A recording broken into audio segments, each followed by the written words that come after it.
weaknesses. We need to be alert, knowing that there is constant military overthrows in Africa.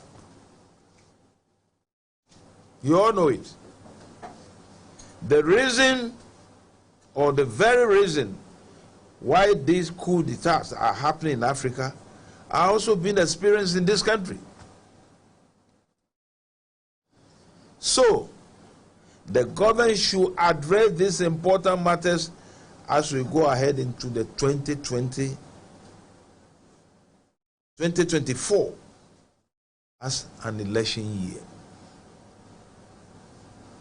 We need all those individuals who constantly spoke truth to power some years ago to emerge from their self-imposed exile to speak to government, speak to the government we have now. Where are the Otabills? Duncan Williams, Reverend Marty, Archbishop Palmer Buckle, Doug Heward Mills, the many civil society organizations, and critical journalists. We need to speak to truth to power to help maintain peace we have in this country so far. Any failure to go by the tenets of our own democratic principles will turn this country upside down. Thank you, ladies and gentlemen.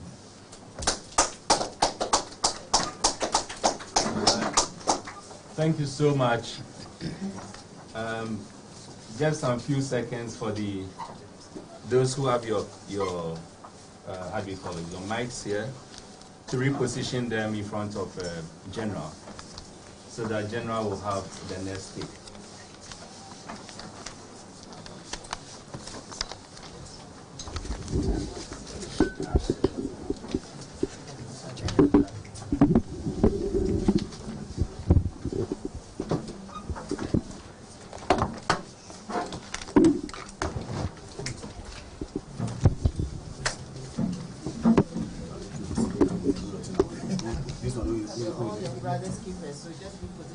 Exactly. Yeah. Some to the other side.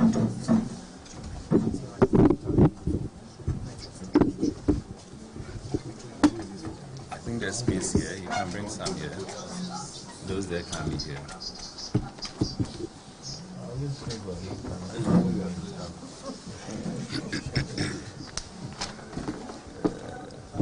Is a great source of power, adding to your options, knowing that quality and standard remains intact, and our content, which is accepted as truth and accuracy every day, is accessible on the go. Access your favorite daily graphic and our weeklies, The Mirror, Graphic Business, Graphic Showbiz, Junior Graphic.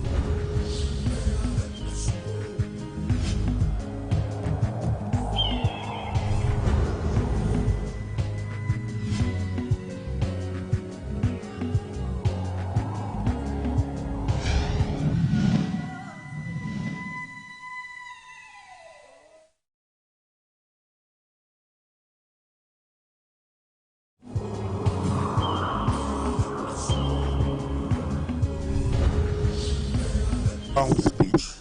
In fact, I've not prepared any speech at all. What I'll be doing is to comment on a few issues raised by my dear old, someone I will call young old man. He's only 81, what I'm around 87. So he's just coming up. He's made some very interesting remarks that I want to comment on. Then, more importantly, open the floor to you to ask pertinent questions. And you can ask any question, we will endeavor to answer you when it comes to that. That's right. My good old friend mentioned a few issues that I want to comment on, then come to my own little speech, which I'll deliver to you extempore. You talk about me having coup experiences. I really hate coups. But truly, coups have taken place in Ghana, and I've been a witness to them, but not part of them. There's only one coup that I was part of it, for a good reason. The palace coup of 1978, that removed General Champon from power, simply because the military didn't want to get involved in politics. So the idea was to get out of politics. And because General Champon was in the way, as chief of staff, I spearheaded that move to have a change of government, what we normally call palace coup. It has a long history. I mean, those of you who know my hometown, some of you will know. But if you've been to Winneba, it's a very simple place. We never run about. From here, you turn left, go around, first exit to Swedru, Cape Post, third one to Winneba. And drive, don't tell anyone, go right to the beach. If I go into the sea to commit suicide. And turn right. There's a post office there, very close to the beach. Everybody there was a fisherman in my time. Now there are a few educated ones. You see a house with a green roof. That's where I was born. Everybody was a fisherman. When I was going to go to school, my father asked me, where are you going? I said, I'm going to school. He didn't understand what I was going to do. I didn't understand what I was going to do.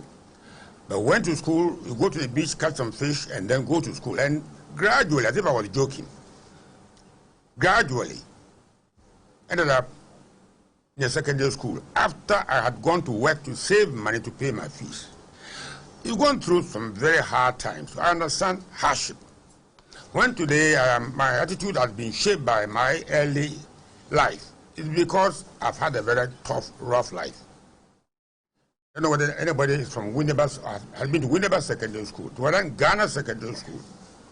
No teachers. My mother had to cook for us to eat, to study. But funny enough, in 1960, when I finally left school, almost at the age of 22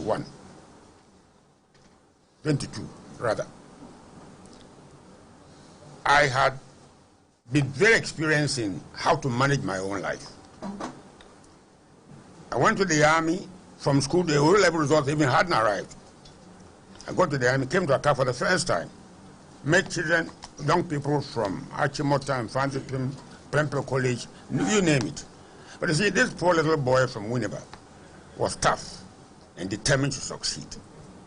Was tough, determined to succeed. Came to Accra, knew nobody. But then there were white people running the army. Nkrumah set up the Ghana Military Academy very early, recruiting people. I was bold and brave enough to fight my way through life. Came to the academy at Teshi in 1960, October 1st, 1960.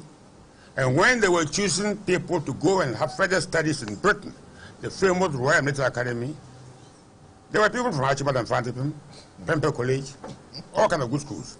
This poor little fishing village boy from Winneba, whose father was a fisherman, was paid to go to Sandhurst, the topmost school in the world, army school. That is enough for you. But I am coming from a background of experience and proper education. When I was in Britain in 1961, September 61, we were taken to House of Commons, House of Lords, to express democracy at work. House of Lords first. In my army uniform, poor little boy, didn't even know that I would come to Accra. Ended up in Britain, at House of Commons, House of Lords, to teach you what democracy means, what the military is, vis-a-vis political institutions of the state. So you were properly educated to understand life ahead of us.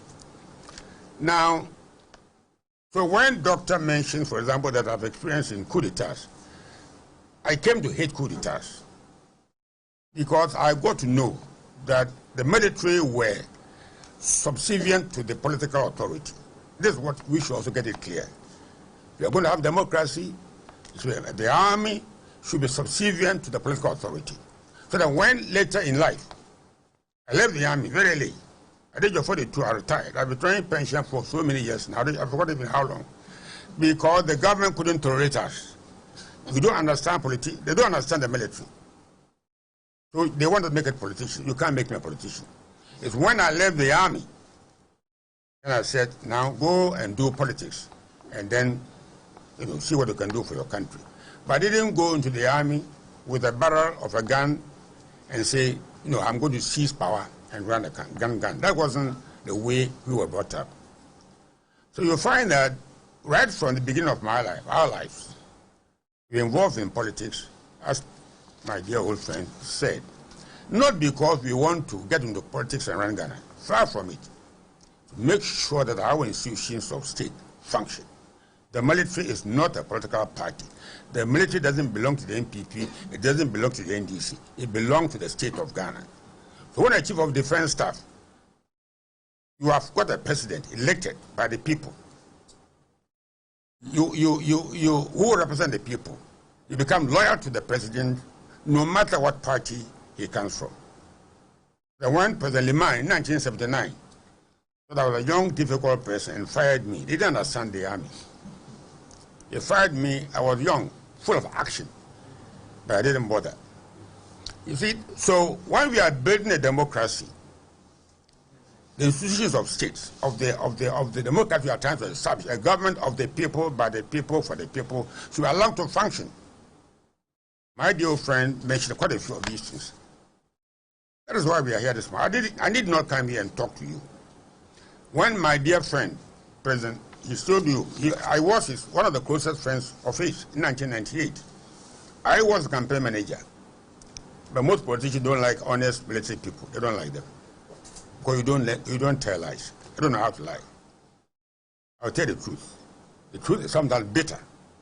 You don't want to hear it. In 2021, 2 years and a month ago, September, I saw what is going on. We saw it coming. When I say we, it's not with Dr. Tamaklo, but a gentleman called Ashton Larson. I don't know whether you know him. He's the oldest surviving chief of defense staff. And funny enough, I'm the next oldest surviving chief of defense staff alive today. We said, look, Ghana is going astray. Let's go and talk to the president. We did everything we could. Not to come here and talk to the world through you, but talk to him privately. To warn him that the way we are going, you're going to have a hard time ahead of us. Did everything we could, but never given the opportunity to talk to him. It hurt us because, see, when you have a president who is also commanding chief of the Ghana Armed Forces, you have chief of defense staff who also command the armed forces, they should have access to the president, easy access. But it didn't happen that way. Did everything we could.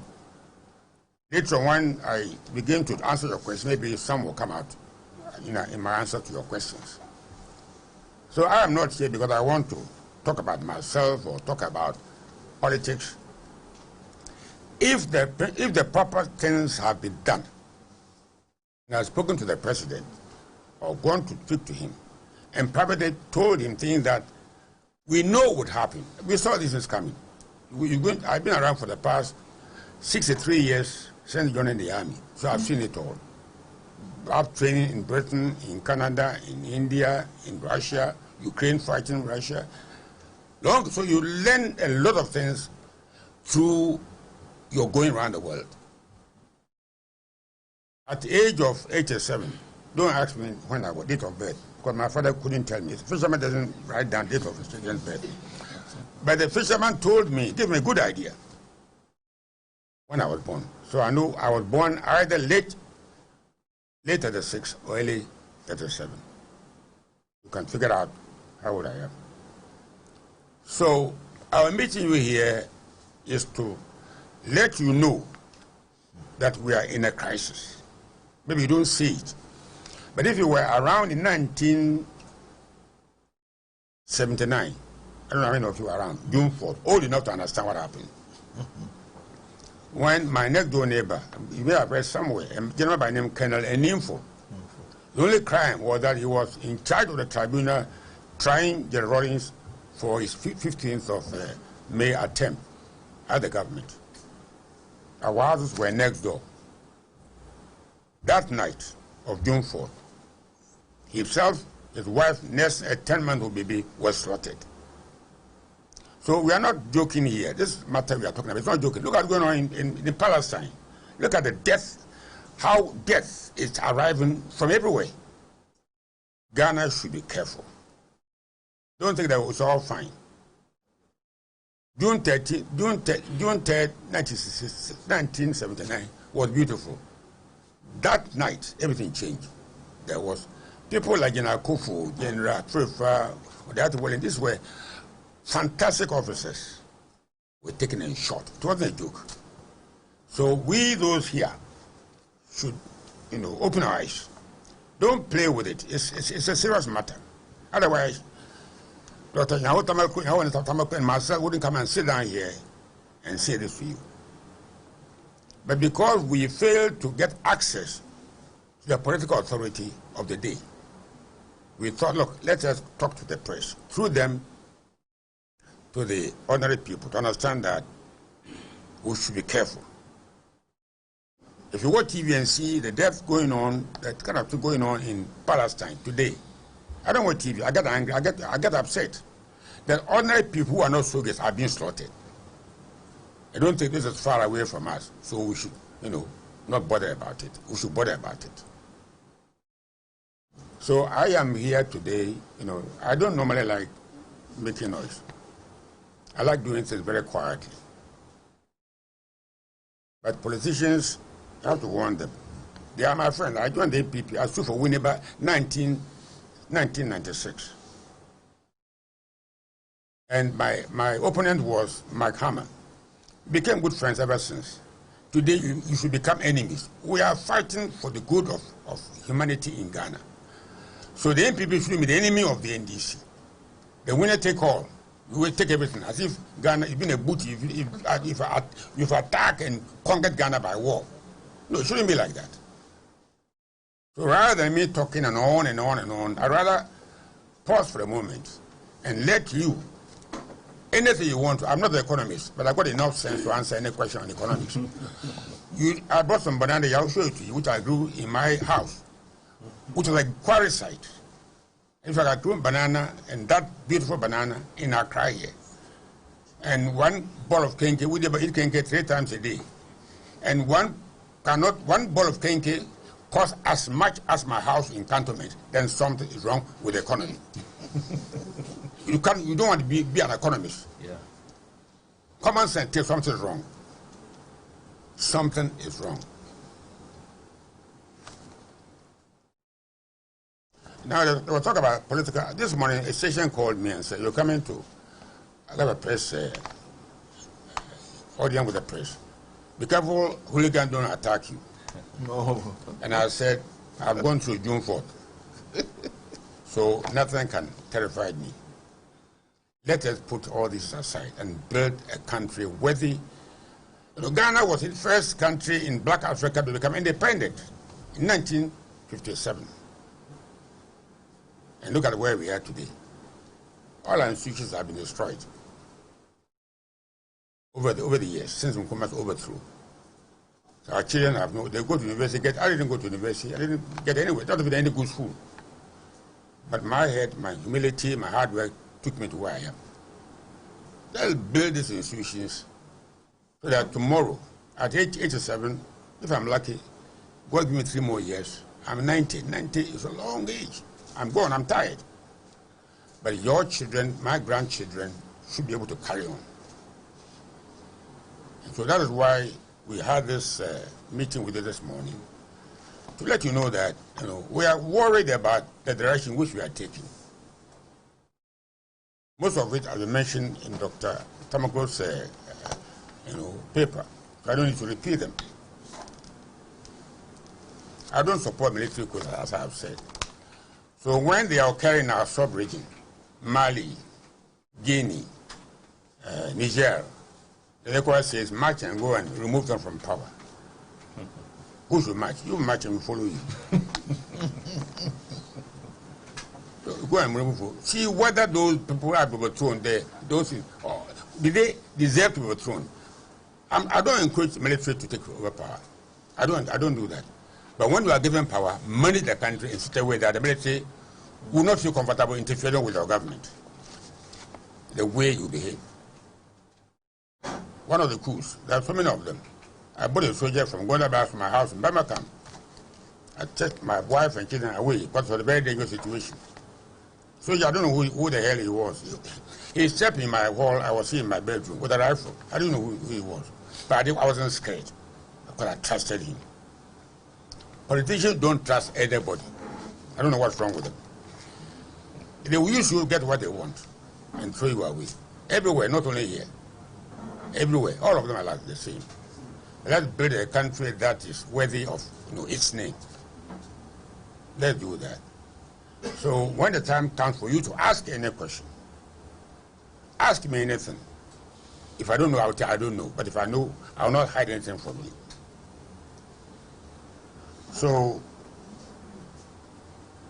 on that note, in fact, one thing I want to mention, maybe many of you don't know that I resigned from the Warren government. Warren became a very good friend. But you fought about 3 times. And every time we came back and reconciled. The military will fight with you, but that fight is not like the fight of the politicians. 100 years you step on his foot, you come back and step on your foot after 100 years. Not with politics. So let's build a country. Whether we're NPP, NDC, it doesn't matter. When they come to power, don't think that you are captured Ghana by war and therefore do what you like. All our institutions are, look at the trade fair. I live not far from trade fair. We are selling it.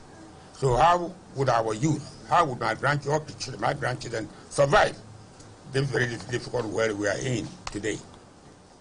Think about Ghana. Think about not only your personal interest alone, but the well-being of our people. So like I said, I wouldn't take too much of your time. I will end here, but then when it comes to you to ask to grill us well, you are most welcome. God bless you. Thank you. Thank you. Thank you so much. Please, can we give the 2 speakers another round of applause for sharing with us this thing. Great source of power, adding to your options, knowing that quality and standard remains intact, and our content, which is accepted as truth and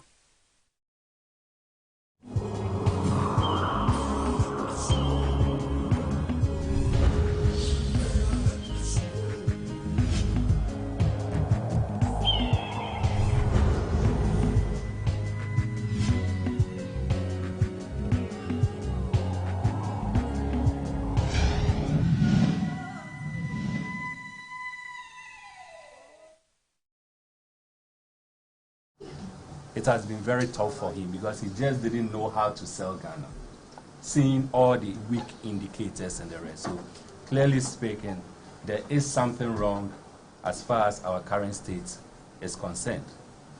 Someone has said that we seem to be developing a so-called democracy or practicing a so-called democracy, but we are rather using it to steal from the ordinary citizen. And that is very dangerous.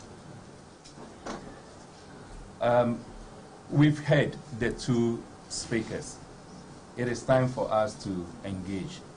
So if you have any question you want to ask, for the purposes of the camera, you will come and use the podium, mention your name, which media house you are coming from, and then your question comes as brief as possible so that we can have the number that we can as far as this engagement is concerned. Thank you. Yes, sir. Use the podium. My mic. Yes, so sorry, you can use the mic. Is that the main mic? I guess this one.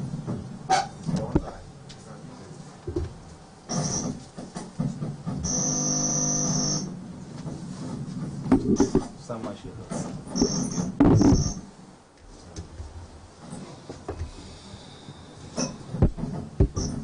Good morning, my brothers and sisters. Good morning. I am Benjamin Do Kuon.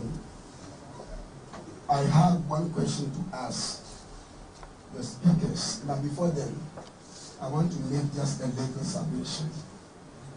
Because listening to my speakers, there is a clarion call from Dr. Now Tamaglu.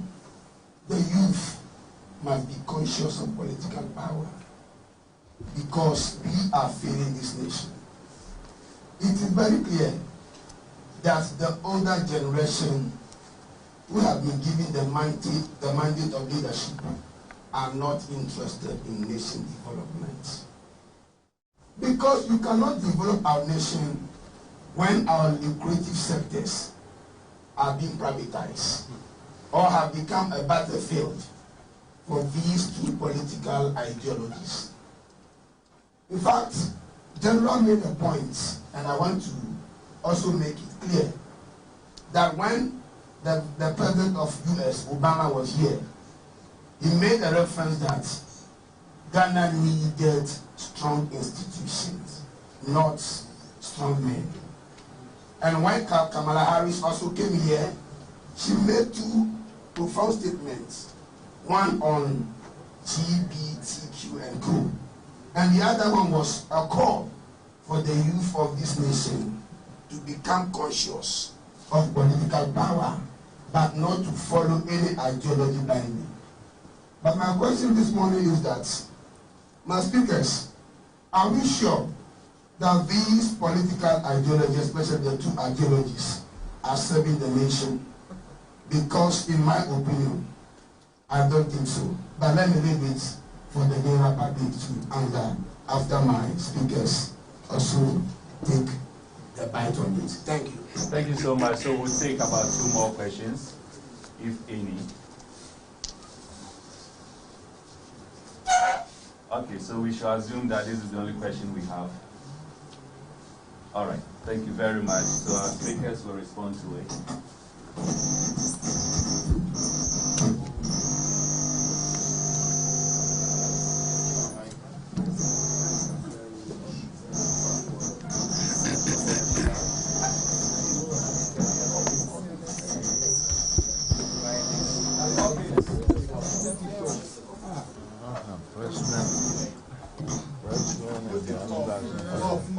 Can it be off?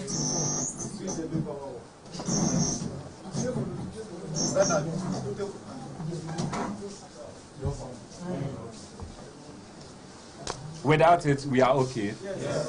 Okay, that's okay. Sorry. So there's one more. I hope that will be the only question. Yeah.